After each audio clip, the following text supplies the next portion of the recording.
अभी जब यहाँ चर्चा चल रही थी तो शंकरलाल बौद्ध सर जो हमारे पुराने संगी हैं, उन्होंने अपना एक वाकया बताया, उनके साथ जो परेशानी चल रही है वो बताई। तो मुझे अकबर इलाहाबादी का एक शेर याद आ गया कि हम उफ भी कर दे तो हो जाते हैं बदनाम, वो कत्ल भी कर दे तो चर्चा नहीं होती। इससे मतलब ये निकलता है कि हमारा कोई आदमी, हमारा कोई भाई, हमारा कोई समण अगर सुई बराबर भी कोई हरकत कर दे तो उसके जो परिणाम आते हैं उसके लिए बड़े घातक आते हैं। और उनका कोई व्यक्ति, उनका कोई पागल, उनका कोई हल्का आदमी, उनका कोई ऐसा आदमी जिसका ना आगे कुछ ना पीछे कुछ, वो अगर तमाशा भी कर दे तो उससे कुछ फर्क नहीं पड़ता। और हमारा इतना बढ़िया टीचर, ये शंकरलाल बौद्ध सर जैसे हमारे टीचर और एजुकेशनिस्ट, सीनियर इंग्लिश के टीचर हैं, ये अगर कोई सही बात भी कर दें तो उस पर भी सस्पेंशन हो जाती है, उस पर चार्जशीट हो जाती है, नौकरी से निलंबित कर दिया जाता है। तो ये पहली बार ऐसा नहीं हो रहा है कि ये सिर्फ इनके साथ ऐसा हो रहा हो या कुछ चुनिंदा लोगों के साथ ऐसा हो रहा हो। जो भी व्यक्ति काम करेगा, जो भी व्यक्ति आगे बढ़ेगा, जो भी व्यक्ति सही को सही, गलत को गलत कहेगा और उससे उनका कोई नुकसान होता है, उसको ठंडा करने के लिए, उसको बर्फ में लगाने के लिए, उसको शांत करने के लिए उस पे हमेशा कुछ ना कुछ प्रहार होता ही है। और ये अब से नहीं हो रहा है, ये तब से हो रहा है जब से यहां पे सिस्टम डेवलप होना शुरू हुआ है, यहां पे ये काम होना शुरू हुआ है कि यहाँ के जो अपने लोग हैं, जो समण संस्कृति के लोग हैं, जो समण भाई बहन हैं, वो जब से उनके बीच में उनकी विपरीत विचारधारा के, उनके विपरीत गुट के लोग आने आके रहने लगे हैं, तब से लेके अब तक ये काम हो रहा है। लेकिन ये जो नुकसान है ये क्षण भर के होते हैं, और ये क्षण भर के जो नुकसान है इनको खत्म किया जा सकता है। इनको खत्म करना इतना आसान है कि मान लो जैसे किसी बच्चे ने गिलास उठाकर दूध पी लिया हो, ये कैसे खत्म किए जा सकते हैं? इनको खत्म करने के जो तरीके हैं उनमें से जो अव्वल तरीका है वो है संघ का तरीका। जो लोग संघ में रहते हैं, जो लोग इकट्ठे रहते हैं, जो लोग एक साथ होते हैं और उनके इकट्ठे रहने की हवा होती है, उनके इकट्ठे रहने की जानकारी होती है, उनके इकट्ठे रहने की सबको पता होता है कि ये लोग इकट्ठे हैं, उन पे कोई उंगली नहीं उठाता। उन पे छोड़िए, उनके घर का जो सबसे छोटा बच्चा होगा, अगर वो किसी को पत्थर भी मार देगा तो उसको भी कहेंगे अरे देख जरा बालक ही तो है, अरे देखो बच्चा है, कोई बात नहीं, खेल रहा है। जो लोग इकट्ठे रहते हैं उनके घर का कुत्ता भी अगर किसी पे भौंक देता है तो कहते हैं देखो कितनी बढ़िया नस्ल का कुत्ता है, कितना तगड़ा भौंकता है। जो लोग इकट्ठे रहते हैं उनके घर का कोई पागल आदमी किसी के सर पे डंडा भी मार दे तो कहते हैं अरे छोड़ो यार, पागल ही तो है, कह दिया कोई बात नहीं, बेचारे का इलाज करा देते हैं। लेकिन जो लोग इकट्ठे नहीं रहते, उनका बच्चा कितना भी समझदार क्यों ना हो, कितना भी अक्लमंद क्यों ना हो, कितना भी ताकतवर क्यों ना हो, कितना भी बुद्धिमान क्यों ना हो, अगर वो किसी पे हंस भी दे तो उसको कहते हैं अच्छा हम पे हंस रहा है। उनका कुत्ता कितनी बढ़िया नस्ल का क्यों ना हो, डाबरमैन क्यों ना हो, बॉक्सर क्यों ना हो, जर्मन शेफर्ड क्यों ना हो, वो कुत्ता अगर किसी पे भौंक दे तो कहते हैं अच्छा हम पे भौंक रहा, अभी काटते हैं इसको, अभी मारते हैं इसको, अभी भगाते हैं। उनका पागल आदमी किसी की तरफ, उनका समझदार आदमी किसी की तरफ देख भी ले तो कहते हैं अरे ये तो पागल है, इसको भगाओ यहां से। ये अंतर होता है इकट्ठे रहने वाले लोगों में और बिखरे हुए लोगों में, जिनके साथ कुछ भी हो सकता है और जिनके साथ कुछ भी नहीं हो सकता।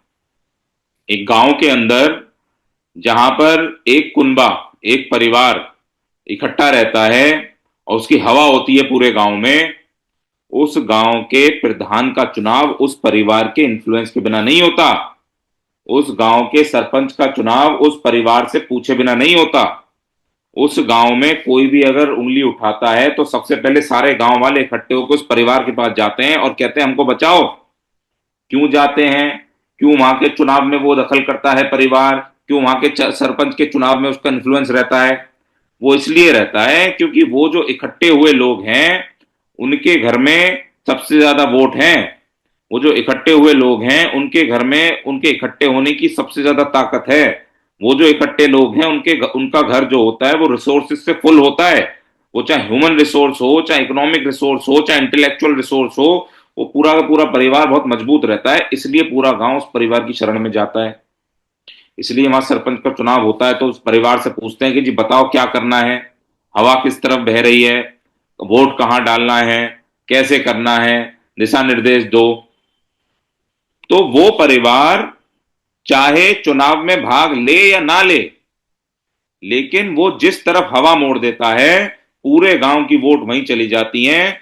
वो पूरे के पूरे गांव की जो ताकत है वो उधर डाइवर्ट हो जाती है और वो पूरे गांव में जिसको चाहे उसको बना दें और जिसको चाहे उसको बिगाड़ दें। ये होती है इकट्ठे रहने की ताकत। जितने लोग गांव से देहात से यहाँ निकल निकल के शहरों में आज बैठे हुए हैं या जो लोग गांव देहात में अभी भी बैठे हुए हैं वो इस उदाहरण को बहुत अच्छी तरह से समझ सकते हैं कि मैं क्या कह रहा हूं। ऐसे ही जब बहुत सारे गांव मिल जाते हैं, वो बहुत सारे गांव जो इकट्ठा रहते हैं उनके ऊपर जब जिला पंचायत के चुनाव की बारी आती है तो जिला पंचायत के चुनाव में जितने ज्यादा गांव इकट्ठे रहते हैं, जितने ज्यादा गांव एक दूसरे से समन्वय में रहते हैं, उन गांव वालों की सुनी जाती है। उन गांव वालों के पास प्रत्याशी जाते हैं, उन गांव वालों के पास दूसरे गांव वाले जाते हैं और जाके पूछते हैं बताओ जी पंचायत का चुनाव है, क्या करना है, किसको जिताना है, किसको हराना है, किसको भेजना है, हवा किस तरफ बह रही है। तो वो गांव वाले मिल करके एक साथ बताते हैं कि हवा इस तरफ बह रही है, यहां जाना है। यानी वो जो इकट्ठे लोग हैं उन्होंने बता दिया कि कौन जीतेगा कौन हारेगा। ये उदाहरण है हमारे गांव के स्तर के, निचले स्तर के। ऐसे ही उदाहरण बड़े होते होते होते होते बहुत बड़े हो जाते हैं और स्थिति ये आ जाती है कि देश में जो लोग इकट्ठे होते हैं, देश में जिन लोगों के इकट्ठे होने की हवा होती है, या देश में जिन लोगों के इकट्ठे होने का बिगुल बज रहा होता है और ये पता होता है कि सारे के सारे एक छतरी के नीचे इकट्ठे हैं, ये सारे के सारे एक विचारधारा पे इकट्ठे हैं, ये सारे के सारे एक आइडेंटिटी पे इकट्ठे हैं और इनका एक मजबूत संघ है, तो फिर चुनाव कोई भी लड़े कोई भी जीते उस बात से कोई फर्क नहीं पड़ता। हवा वहां बहती है जहां इकट्ठे हुए लोग बोलते हैं कि हवा इस तरफ बहने वाली है। हवा वहां बहती है जहां इकट्ठे हुए लोग बोलते हैं कि हवा उस तरफ बहने वाली है। पानी उस तरफ बह जाता है जहां वो इशारा कर देते हैं, पानी उस तरफ नहीं बहता जहां वो इशारा नहीं करते। ये सिस्टम हर जगह चलता है, ये सिस्टम पूरे देश में चलता है। इसलिए ये तो हम सबको पता है कि अगर हम इकट्ठे हो जाते हैं तो इकट्ठे होने का हमारा परिणाम ये है। लेकिन हमारे इकट्ठे ना होने के जो कारण हैं उन कारणों को अगर हम देखते हैं तो वो हमारे पिछले जो इतने सालों में गलतियां हुई हैं, हमारे जो पिछले इतने सालों में मिस्टेक्स हुई हैं, इतने सालों में जो हमारा नुकसान हुआ है, उसके कुछ कारण जो है अगर हम देखते हैं तो पता चलता है कि वो कुछ मुख्य कारण हैं। वो कुछ मुख्य कारण वो हैं जो संघ अपने 10 गोल्डन नियमों में बताता है कि आपके अपने आइडेंटिटी में, यानी हम समणों के बीच में कोई और घुस आए तो हमारी टूट कर देता है। जहां हमारे को चंदे का खेल होने लगता है वहां टूट हो जाती है। जहां हमारे को जाति का खेल होने लगता है, जाति का अभ्यास होने लगता है, वहां टूट हो जाती है। जहां हमारे को पद प्रतिष्ठा मंचमाला दिखाई देने लगता है हमारे को वहां टूट हो जाती है। जहां हमको राजनीति दिखाई देने लगती है हमारे को वहां टूट हो जाती है। जहां हमको नेता दिखाई देने लगते हैं हमारे को वहां टूट हो जाती है। जहां हम कोई सोशल काम करते हैं और उस पर मोहर लगाने के चक्कर में उसका रजिस्ट्रेशन करा लेते हैं, हमारी वहां टूट हो जाती है। तो ऐसी जो टूट है वो हमारी लगातार चलती चली आ रही है। मान्यवर काशीराम जी ने, मान्यवर समर्थ संत काशीराम जी ने जब अपना काम शुरू किया था, उनका जो सारा काम था वो संघ के पैटर्न पे ही था। ना उन्होंने रजिस्ट्रेशन कराया, वो गांव गांव जाके जो अच्छे सीधे लोग थे उनको एक आइडेंटिटी पे इकट्ठा करने का काम करते थे। वो पैदल चलते थे, अपने हाथ से कभी कोई पैसा नहीं पकड़ते थे, जो खर्चा होता था उसको वहीं समेट देते थे। जितने भी काम थे, जितने भी लोगों को इकट्ठे करने के काम थे, वहां के साधारण लोग उनके दिशा निर्देश में किया करते थे। लेकिन जब समस्या आई, उस समस्या से जब वो नहीं निपट पाए, तो उनको एक स्टेप आगे जाना पड़ा और उनको पॉलिटिकली एक्टिव होना पड़ा। अगर वो समरसन मान्यवर काशीराम जी जिस काम को लेके चले थे, वो काम अगर एज इट इज आगे बढ़ता चला जाता, तो आज हम सारे के सारे समण यहाँ बैठ के यहाँ चर्चा नहीं कर रहे होते। फिर तो हम अपनी घरों में बैठे होते, अपनी कोठियों में बैठे होते, अपने मकानों में बैठे होते और इस बात का एंजॉय ले रहे होते, इस बात का मजा ले रहे होते कि हमारे पूर्वज हमारे लिए संघ का जो काम करके गए और उससे हम सारे के सारे इकट्ठे हो गए, उसका फल अभी हमें मिल रहा है।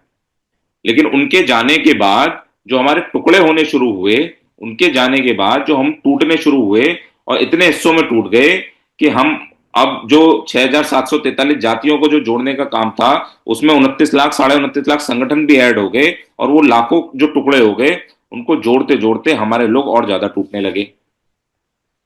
ये समस्या हमारी बहुत लंबे समय से चली आ रही थी। उस समस्या को कवर अप करने के लिए, उस समस्या से जूझने के लिए, उस समस्या को खत्म करने के लिए ये जो समर संघ का काम है ये शुरू हुआ। क्योंकि हमारी ये जो पहचान है समर की, हमारी पुरानी पहचान है, ये हमारी पुरातन पहचान है, ये हमारी तब की पहचान है जब हम इस धरती पे थे भी नहीं, जब हमारे पिताजी भी इस धरती पे नहीं थे और उनके पिताजी भी इस धरती पे नहीं थे। लेकिन ये जो समर की पहचान है हमारी प्रकृति ने हमको दी और वहीं से चली आ रही है। दुनिया का सबसे पुराना धम समणीय धम, दुनिया के सबसे पुराने लोग समण लोग, दुनिया का सबसे पुराना संघ समण संघ, दुनिया के सबसे पुराने उत्सव समणों के उत्सव, दुनिया के सबसे पुराने संखार समरों के संखार। ये हमारा पुरातन समय से चला चला आ रहा है और ये हमारा बीच में जब गायब हो गया तो इसको रिवाइव करने का जो काम है वो समर संघ ने किया। वो काम कैसे किया? 4 साल हो गए हमको कि 4 साल से हमने अपनी आइडेंटिटी पूरी तरह से पहचान के उसको फैलाने का काम किया है। और इन 4 सालों में हमने एक एक संघी ने काबिले तारीफ काम किया है। आइडेंटिटी पहुंचाना बड़ा काम नहीं है, क्योंकि हमारी जो आइडेंटिटी है वो समय समय पे बदल गई है। कभी हम दलित हो गए, कभी हम शूद्र हो गए, कभी हम बहुजन हो गए, कभी हम मूल निवासी हो गए। लेकिन ये जो हमारी परमानेंट आइडेंटिटी थी जो बदल नहीं पाती है, हमारी समण आइडेंटिटी, हमको मिली बहुत समय बाद है। और कमाल की बात हमारे साथ ये हुई है कि क्योंकि ये हमारी असल आइडेंटिटी थी, ये आइडेंटिटी हमारी बहुत तेजी से आग की तरह फैल गई है। और इस आइडेंटिटी को लोगों ने एक्सेप्ट करके, क्योंकि पुरानी है, खून में है, परिवार में है, संस्कृति में है, संखार में है, तो इस आइडेंटिटी को एक्सेप्ट करने में और फैलने में ज्यादा समय नहीं लगा। इस आइडेंटिटी को लोगों ने एक्सेप्ट करके उसको तेजी से फैलाने का काम शुरू कर दिया। अब हो क्या रहा है? अब हो ये रहा है कि जब जब समर संघी अपनी समर संघ का झोला उठा के फील्ड में निकलते हैं और लोगों को बताते हैं कि हम सबकी जो आइडेंटिटी है वो समण है और हमको इकट्ठा हो जाना चाहिए, तो जो सीधे साधारण लोग हैं, जो अच्छे सच्चे मन के लोग हैं, जिनको ये पता है कि अगर हम आज इकट्ठे नहीं हुए तो हमारे बच्चे मारे जाएंगे और हम अपनी आइडेंटिटी को, पुरानी जो हमारी आइडेंटिटी थी, अगर हम उसको फटाफट एक्सेप्ट नहीं कर पाए तो हम खत्म हो जाएंगे, हमारा वजूद खत्म हो जाएगा। वो तो संघ को तुरंत एक्सेप्ट करते हैं और उस पर काम करना शुरू कर देते हैं। लेकिन वो घाघ लोग जिनको ये पता है कि अगर उन्होंने अपनी आइडेंटिटी, जो उनकी असली पहचान है, उनकी असल पहचान है समण की, उसको आत्मसात कर लिया, तो उनकी जो अपनी जाति के नाम से दुकान चल रही थी, अपने पंथ के नाम से दुकान चल रही थी, अपने मोहल्ले के नाम से दुकान चल रही थी, अपने शहर के नाम से संगठन चल रहा था, अपने किसी काम के नाम से संगठन चल रहा था, कभी संविधान बचाओ के नाम से संगठन चल रहा था, कभी पढ़ाई के नाम से संगठन चल रहा था, कभी किसी नाम से संगठन चल रहा था, कभी आरक्षण बचाओ के नाम से संगठन चल रहा था। ये सारे तो खत्म हो जाएंगे, क्योंकि नियम ही पहला ये है कि हम चंदा नहीं लेंगे और ना हम चंदा देंगे।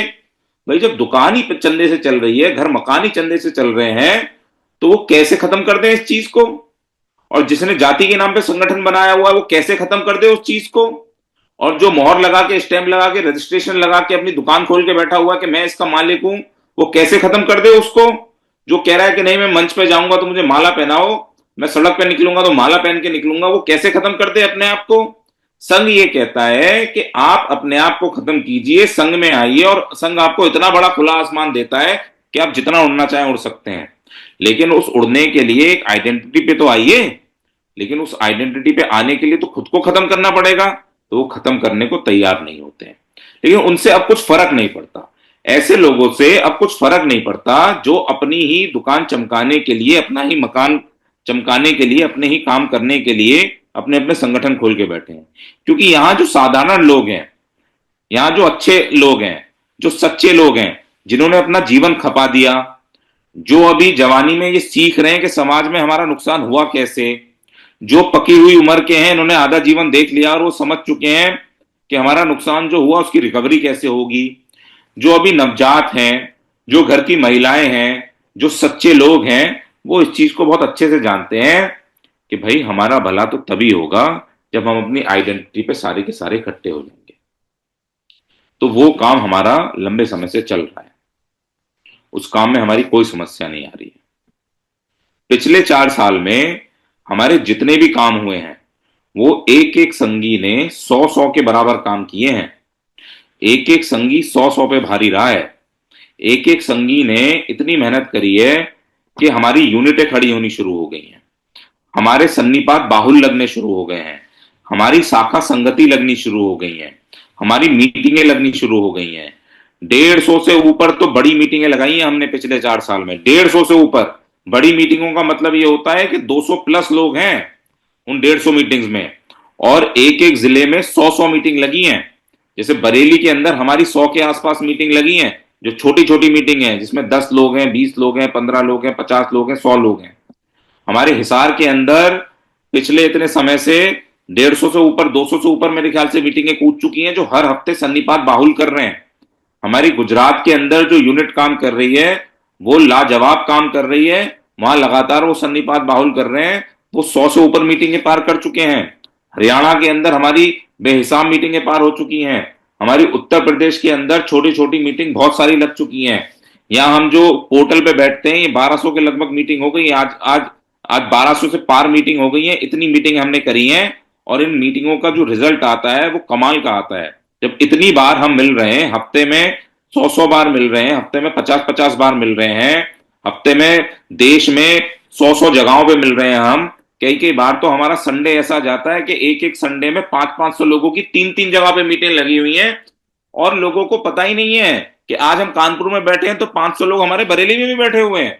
इतना बढ़िया काम हमारे संगियों ने किया है, इतना बढ़िया काबिले तारीफ काम हमारे लोगों ने किया है। और कमाल की बात इसमें और भी ज्यादा ये है कि ये जितने भी लोग हमारे काम करते हैं, ये अपने काम के बदले में ये नहीं कहते कि हमने काम किया तो लाओ हमें उस काम के बदले में कुछ दे दो, हमने लोगों को जोड़ा है तो लाओ हमें उस काम के बदले में दे दो, हमने लोगों में जाके अपना पैसा खर्च करके, अपना रिसोर्सेस खर्च करके, अपना समय खर्च करके लोगों में जाके समर शब्द को फैलाया है, तो लाओ हमें कुछ दे दो। मांगेंगे किससे? किसी से मांगेंगे तो तब जब कोई मालिक होगा, किसी से मांगेंगे तो तब जब किसी से कह सकें। यहां तो सबको अपना काम करना है, सबको बराबर काम करना है, सबको अपना खर्चा जमा करके काम करना है, सबको अपने पैसे पे आना जाना है, सबको अपना फोन की कॉल खर्च करनी है, सबको अपना इंटरनेट खर्च करके यहाँ मीटिंग में बैठना है, सबको अपना घर से रोटी लेके मीटिंग में जाना है। अगर कहीं पे जाके रोटी खा रहे हैं तो वहां पे अपना हिस्से का पैसा देना है, कहीं बैठ रहे हैं तो वहां अपना खर्चा खुद देना है। तो संघ ऐसे ही काम करते हैं, क्योंकि जो पके हुए संघी होते हैं उनको ये पता होता है कि आज अगर हमने निस्वार्थ होके, आज अगर हमने खुद को मार के काम करना शुरू नहीं किया, तो हमारे आगे आने वाले जितने बच्चे हैं वो बच नहीं पाएंगे। आरक्षण खत्म है, नौकरियां हैं नहीं।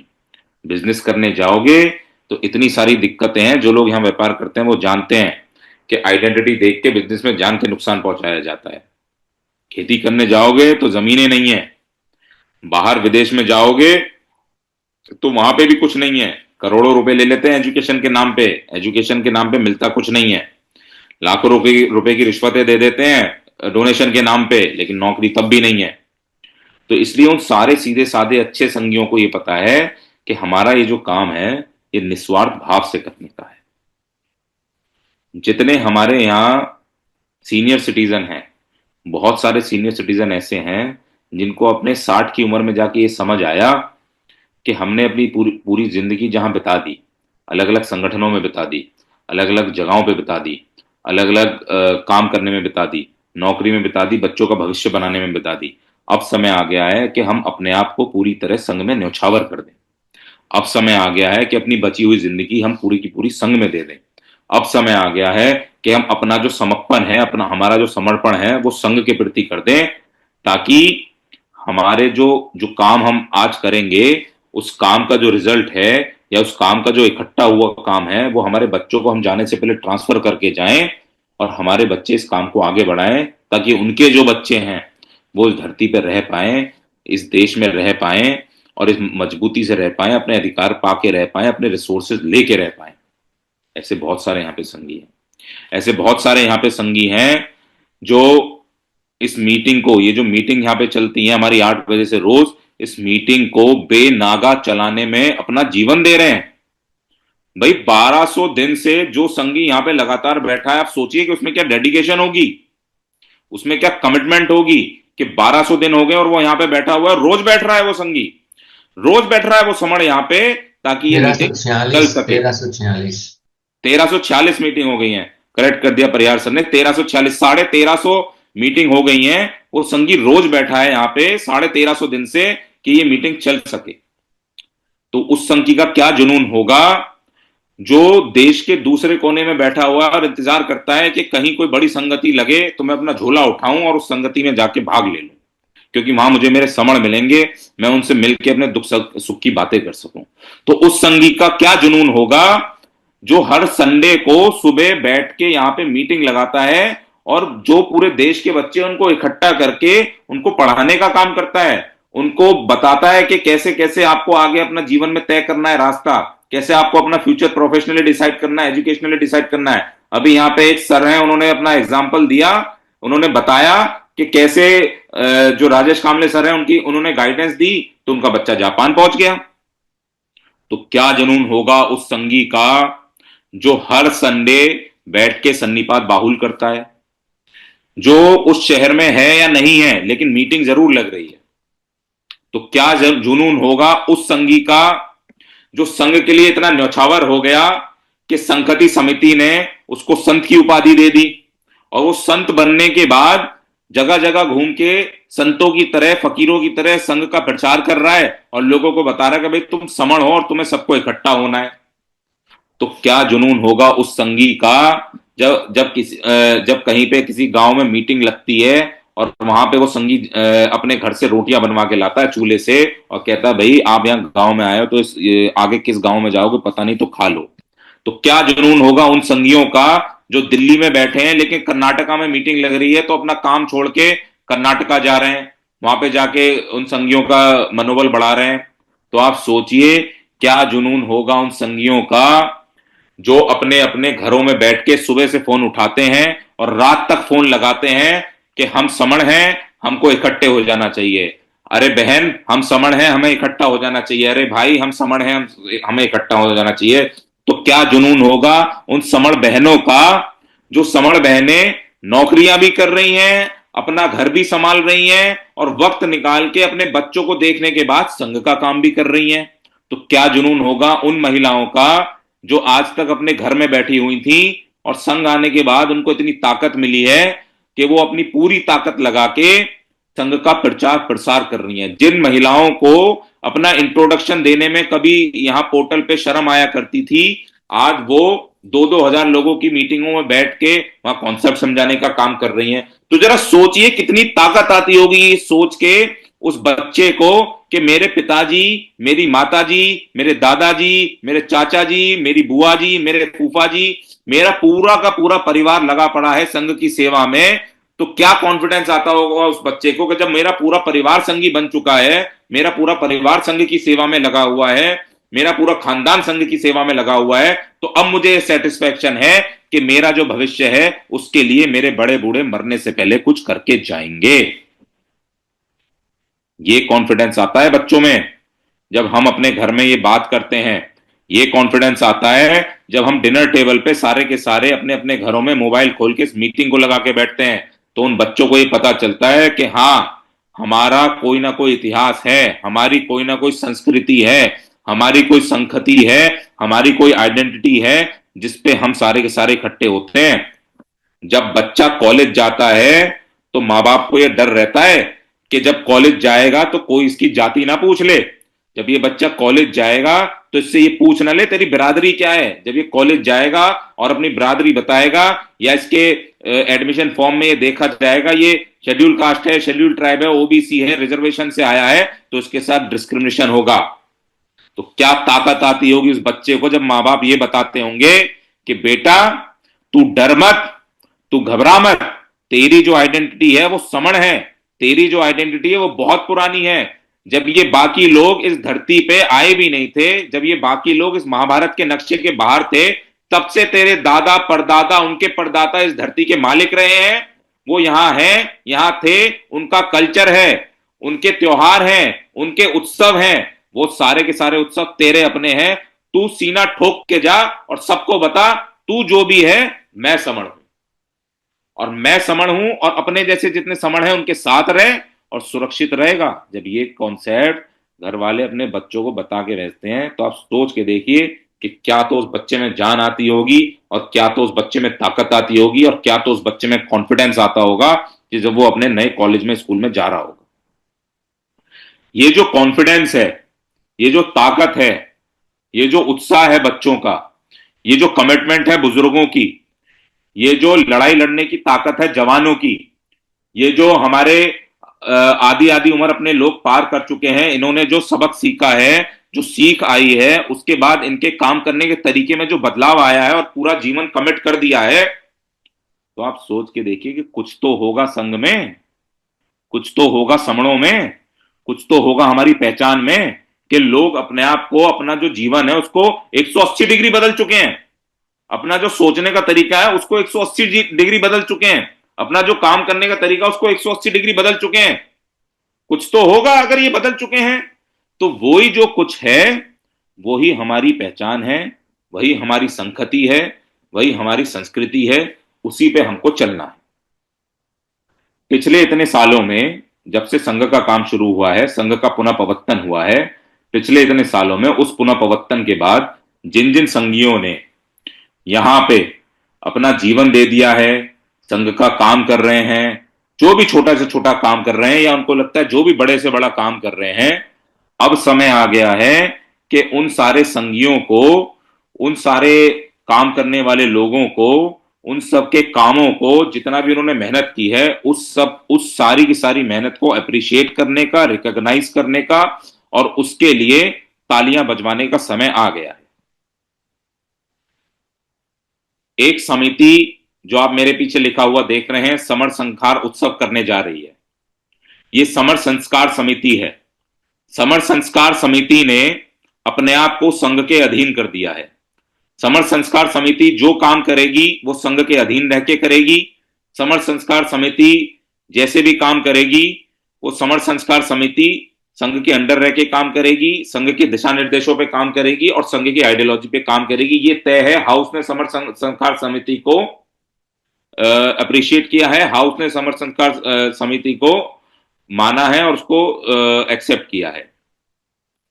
तो अब समर संस्कार समिति की जो जिम्मेदारी बनती है वो ये बनती है कि जितने भी हमारे पके हुए संघी हैं, चाहे वो हमारा एक छोटा सा बच्चा संघी है, चाहे हमारा कोई बुजुर्ग संघी है, चाहे हमारा जवान संघी है, चाहे हमारी महिला संघी है, चाहे हमारा थर्ड जेंडर संघी है, उन सारे संघियों को समय समय पे प्रोत्साहित करे, उनको अप्रिशिएट करे, उनके काम की रिकॉग्निशन कराए और पूरे जमाने को ये बताए कि इन संघियों ने ये काम किया है और इसके लिए डिजर्व करते हैं कि इनको बोला जाए वेरी गुड, इन संघियों को बोला जाए अप्रिशिएबल, इन संघियों के लिए ताली बजाई जाए और इनके काम की जो तारीफ है वो सबके सामने की जाए।